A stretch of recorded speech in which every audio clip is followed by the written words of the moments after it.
run ahead a little bit just in case there'll be white deer, you know, so Drake doesn't spook it before we see it. There's a new stuff on the feeder, and this time it is penne al Narancia. Now I don't know what's the name for Italian name for orange. I don't recall now. But yeah, it is penne alla whatever, orange and tomatoes. I'm sure the animals will be delighted. They might drink some Chianti along with it, and Draco. And Ricky's running it two ahead this time. I don't know why. He's kind of chaotic this morning, more than usual. I guess there's a lot of, maybe it was after the rain, a lot of animals came out. There's a lot of scents. I have no idea.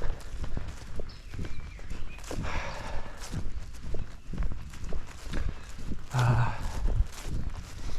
was surprisingly nice morning. I didn't expect that. I thought it's definitely going to be overcast today.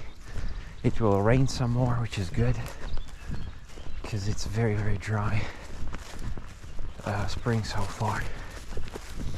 So rain is good. Definitely sorely needed. And it's much colder since like yesterday or 2 days ago. It got much colder. Which is good too, you know. I mean, 30 degrees, that's not really normal for the beginning of spring.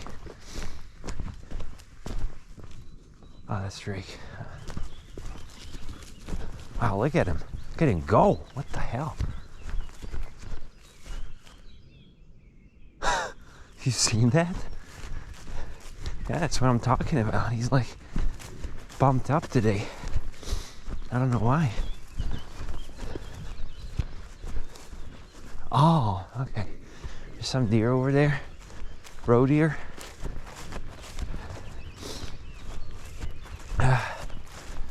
Well, you're pumped up, buddy.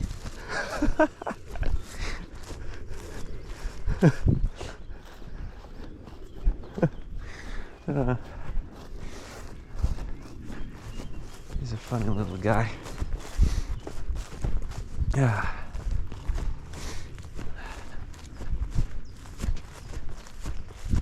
Pretty peaceful morning. I mean, Drake's not having a peaceful morning, apparently. He's gotta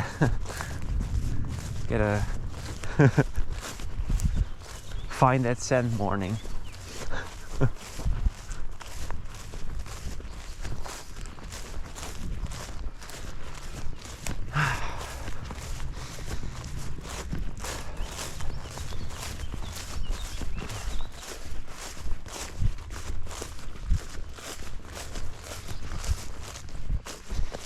Yeah, so it's definitely gonna get darker throughout the day. This is probably the best part of the day in terms of weather and all that. I expect it's gonna get very overcast, dark, stormy. It's nice. It's nice to have these sunny mornings, you know, even if the day is gonna turn darker later on. It's a good start of the day.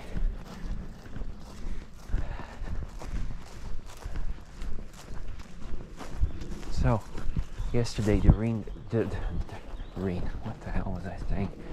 Yesterday the deer ran that way. Doesn't have to mean anything because they could have, you know, it's been a day. So they could have gone completely elsewhere since then. But maybe there's a chance we're gonna cross paths. Although, you know, really not as common. It's not as common. But I did met the white deer here a couple times in this part of the forest.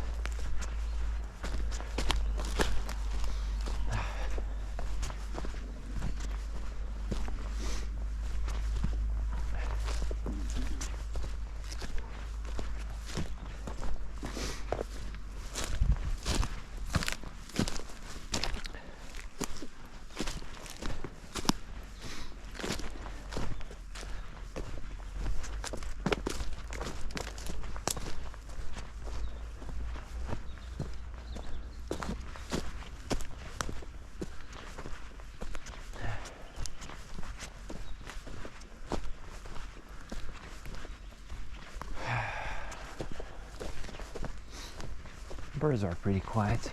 I suppose it's because of the cold. Maybe they're preserving a bit of energy.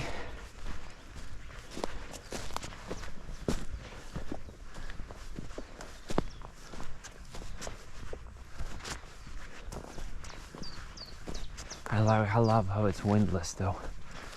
It's like my favorite sort of condition when it's like almost no wind. It's very pleasant. Yeah, I don't like wind.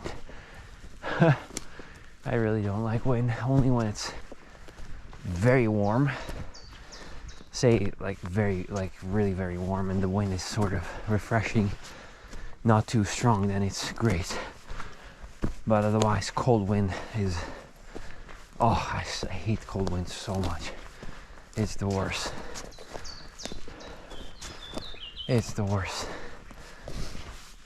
Like rain, anything but cold wind. It's just, oh, yeah. A beautiful song from a blackcap. A chiff-chaff too. Wow, beautiful.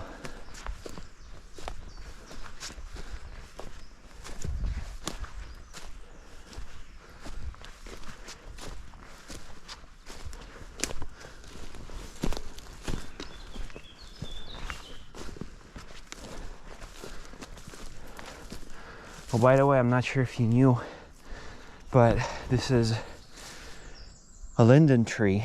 So, you know, like you recognize it by these heart-shaped leaves that it has. But not what I wanted to say. But I'm not sure if you knew, but its leaves, especially when it's fresh like this, so it has this light green color, and it's very tender. It's very soft to the touch. So in this state, it's edible, and it's actually put in, it's as an ingredient into like wild salads, and it's very tasty. It's very tender, and leaves like these, that's what I'm looking for.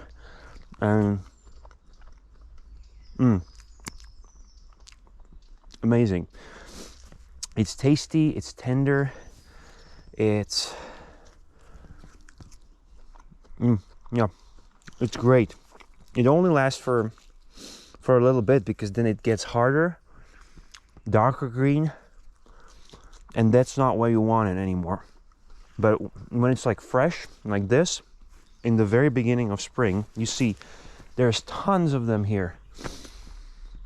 So all these are perfect for salad. So you can pick them. Oh, there's some.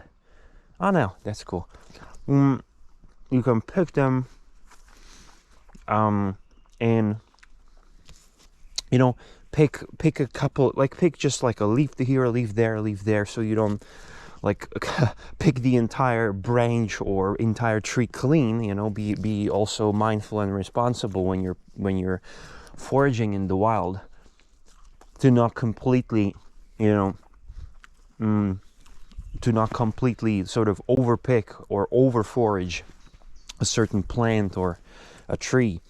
So be mindful of that. But take a leaf here, take a leaf there, put it in your if you have one, like a wild foraging sort of bag, and then make a salad, you know, of all the edible flowers, of all the edible leaves, and you're gonna have an incredible salad full of, you know, vitamins and all the goodness that is stored in these shoots in the spring.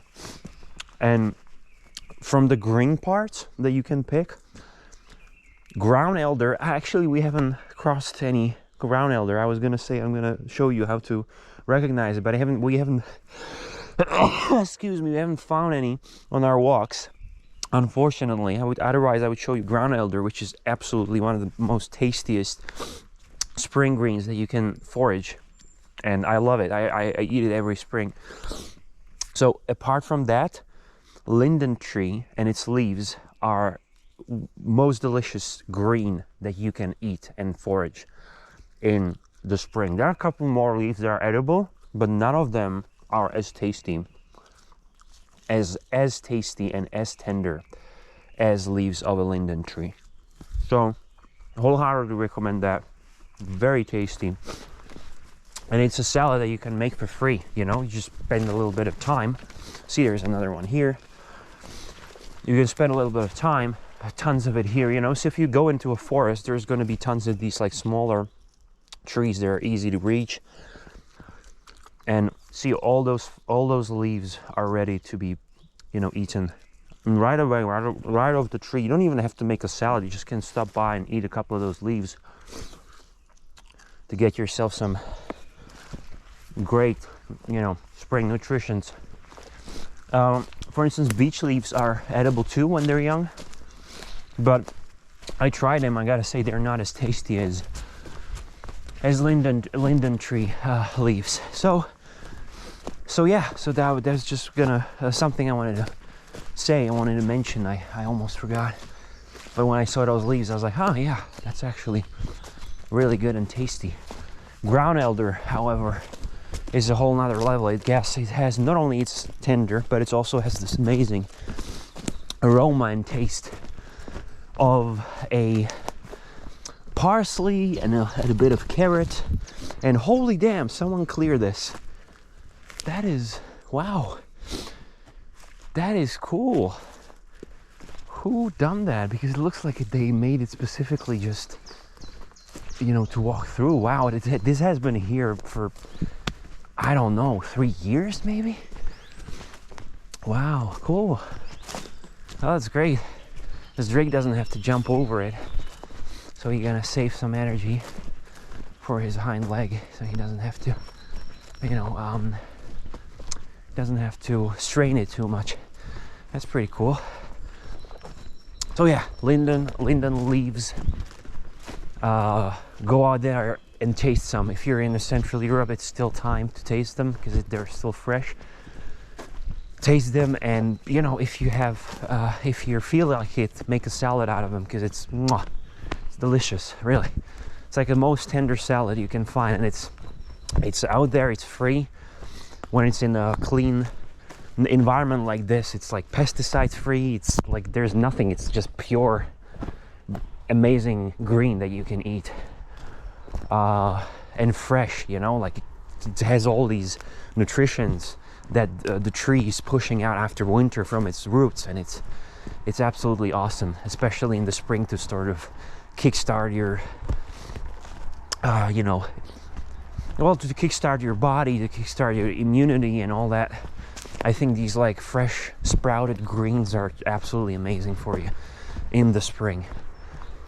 And these are just there for free, you know, and it's what I love about foraging. It's like just go and you know, you can pick this, pick that, and make a tea, make a salad, you know, make whatever, pesto, whatever you want, really.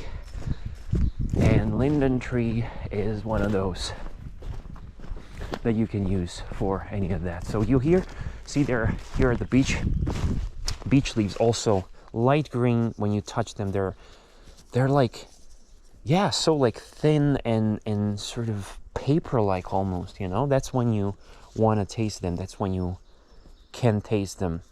I mean, you can taste them afterwards too, but they're gonna be hard and sort of hard to chew and not really enjoyable. So beech is also edible, but as I said, yeah, no, it's got a certain, it's interesting. It's slightly bitter towards the end, slightly, and it has, it's almost as a sorrel. It's like slightly sour, which is interesting. I mean, you could throw in probably a couple of beech leaves to make it more interesting. But to me, I just love how tender and salad-like these linden tree leaves are, you know, because they're really like, so easy to chew, and they're just crispy and tender and just like a salad, really. So, but yeah, the beech tree has a specific, interesting taste that is somewhat different. It has a little bit of an edge, unlike the linden tree. It's just tender and really tasty. But it's got no surprising sort of hit. Just like a salad, really. Yeah. Well, anyway, that was a little bit of a foraging tip, and I'm definitely gonna, come up with more, because as we come across these kind of things that you can forage and taste and eat and cook, I'm definitely gonna mention it. And this is one of the first ones. This is one of the first ones that you can really forage. Because everything's fresh and freshly sprouted, and so yeah, there's gonna be more in the upcoming days for sure. Hopefully we'll have some mushrooms too, who knows. But yeah, Linden leaves amazing salad, amazing wild salad. And with that, I'm gonna sign off.